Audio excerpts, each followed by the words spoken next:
Hi friends, good evening. आप सबका हमारे steel tube tech service YouTube channel में बहुत बहुत स्वागत है। तो आज हम आपको बताने वाले हैं कि जो स्टील ट्यूब या पाइप होता है और उसके ऊपर जो टूल्स लगते हैं, ओडी टूल्स या ID tools, fin cut, non fin cut. तो जो टूल्स होता है उसका रेडियस होता है, कैसे रेडियस को निकालते हैं, मतलब किस पाइप में किस रेडियस का टूल लगता है और वो काम कैसे करता है। तो उसके बारे में आज हम आपको बताने वाले हैं। तो लेट स्टार्ट। आज का हमारा टॉपिक है ट्यूब ओडी आईडी स्कार्पिंग टूल से। स्कार्पिंग टूल ओडी में या आईडी में किस रेडियस का कैसे निकालेंगे उसको हम आपको बता रहे हैं। तो उसका दो मेथड है। एक तो हमारा एक थंब रूल है, वो नॉर्मल जो हम आपको बताने वाले हैं, जो प्रैक्टिकली थंब रूल निकाला हुआ मैंने वो बताएंगे। सेकेंडली है जो कैलकुलेटर होता है, मैथमेटिकली कैसे करते हैं।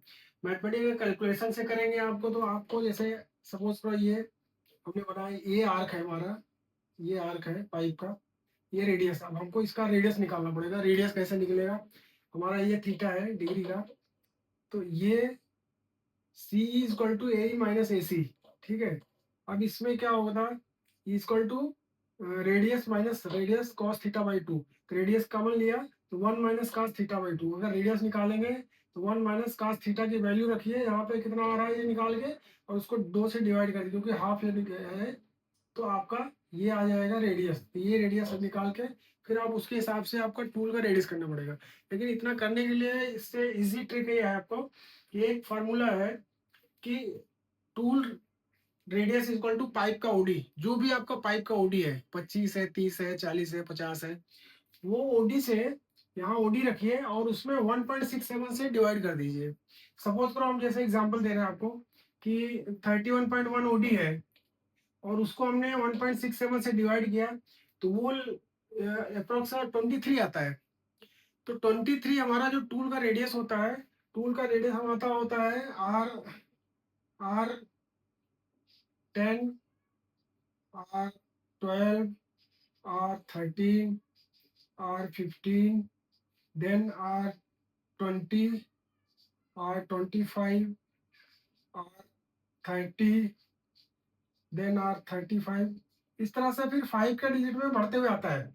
तो हमारा अगर सपोज करो अभी कितना आ रहा है, 22 आ रहा है, तो 22 तो नहीं, हमारा ये 22 इसमें से ये 25। तो हमको क्या करना पड़ेगा, 25 हमको यहाँ पर R25 ले लेंगे। इसके लिए 1.5 इंच, 38.1 जो पाइप है उसका जो टूल का इंसर्ट का रेडियस रहेगा R25 रहेगा। तो 25 से कम पे नहीं लेंगे, या 25 और 30 के बीच में जो भी अवेलेबल है, R30 भी है तो भी चल जाएगा, बट हमारा 25 आएगा। ऐसे ही अगर हम उसको जो है, अगर 2 इंच का पाइप है कि 50.8 है, देन उसको 1.67 से मल्टीप्लाई किया तो ये हमारा 30.4 आ रहा है। 30.4 इट मीन्स R30। तो हम क्या करेंगे, R30 का जो टूल रहेगा वो हम उसमें लगाएंगे, तो प्रॉपर उसका जो रेडियस रहेगा मैच होगा। हमारा जो ओडी 50.8 है उससे हमारा ये प्रॉपर मैच कर जाएगा। तो अब इसी टाइप से आपको, ये तो ओडी का हो गया। अब आईडी का क्या करना पड़ेगा। आईडी का आपका जो भी पाइप का ओडी है, ओडी माइनस 2T, पाइप का जो थिकनेस है 2 टाइम्स माइनस करिएगा, उसमें आईडी आ जाएगा ये। तो आईडी का रेडियस वो आएगा। तो उसके अकॉर्डिंग आपको जैसे ये चूज कर रहे हैं वैसे उसका डिवाइड कर दीजिए। और उसमें इंटरनल जो इनसाइड का टूल लगता है, रेडियस टूल, रिंग टूल लगता है उसमें आईडी में। ओडी में स्क्वायर टूल लगता है और आईडी में रिंग टूल लगता है। तो उसका रेडियस आपको आ जाएगा, कितने रेडियस लगाना है, 10, 12, 14 जो भी है। तो ये तो आपका टूल का हो गया। अब ये बनाने वाले कौन कौन से हैं, तो बनाने वाले कंपनियां जो मेन मेन कंपनियां हैं, सेरा टीजिड है, प्रोमेड है, वीडिया है, सैंडविक है। ये जो बनाती है, टिप्स बनाती है। आप इनसे जो है, आप जो भी आप देखेंगे किस रेडियस का आपको रिक्वायरमेंट है, कौन सा साइज बना रहे हैं, उसके अकॉर्डिंग आप इन किसी भी कंपनी से लेते हैं। इसका भी क्वालिटी ठीक है, इनका भी क्वालिटी ठीक है। Video and Sanvi also good है, लेकिन price wise is Promed is cheaper और देन सेरा डिजिट है, और ये सैनिक मीडिया का थोड़ा प्राइस वाइज कॉस्टली है।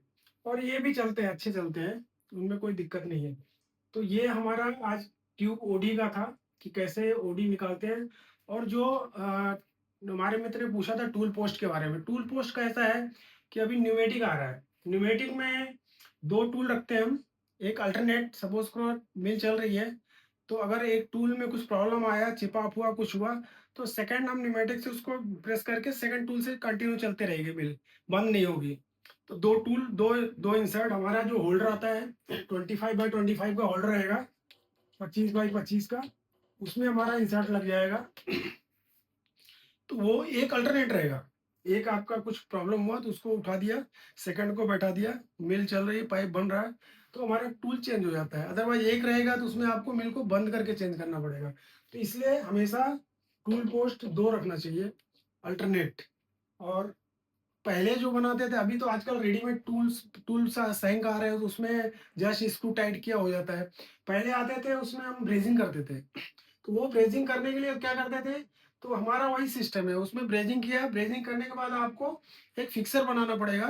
वो फिक्सर में कितना रेडियस है, वो ये रेडियस करके फिर उसको जो टिप ब्रेस किए रहते हैं, उसको हम इस रेडियस से मैच करते हैं कि R50, R50, R40 जो भी है, तो ये मैच करके फिर उसको लगाते थे।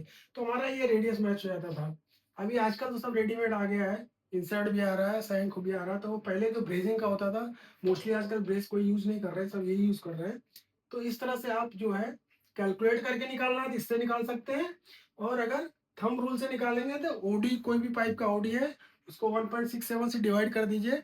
जो अप्रॉक्स आ रहा है उससे आगे, अगर 23-24 आ रहा है तो 25 आएगा, 26-27 आ रहा है 30 आएगा। उसके अल्टरनेट में राउंड अप में ले लीजिए, वो रेडियस का टूल प्रॉपर आपको काम करेगा, कोई दिक्कत नहीं होगा। उम्मीद करता हूँ आप समझ गए होंगे। तो आगे देखते रहिए आप लोग मेरा channel steel tube tech service. Like कीजिए, सब्सक्राइब कीजिए, मोटिवेट कीजिए, हम आगे ऐसे आपको बताते रहेंगे। थैंक यू, जय हिंद।